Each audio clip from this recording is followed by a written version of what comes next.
And they come right back, as you can see. Never any type of parental supervision ever. Out here with their juvenile delinquent selves, violating all types of laws, and nothing is done with TPI management, Greystar Properties, Baywatch Security, APD.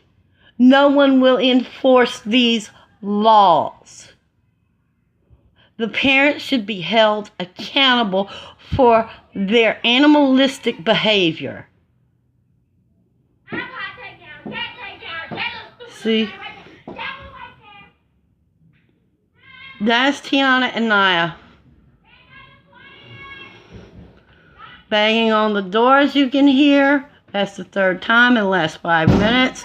Banging on the window. That's vandalism.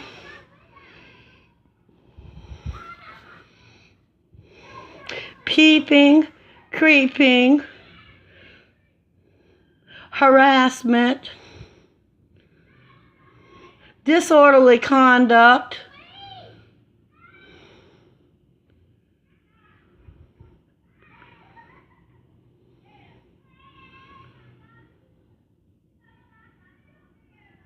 it's after dark. Where are their parents? No one knows. I've never seen their parents. But yet here they are every day, every night at my damn window.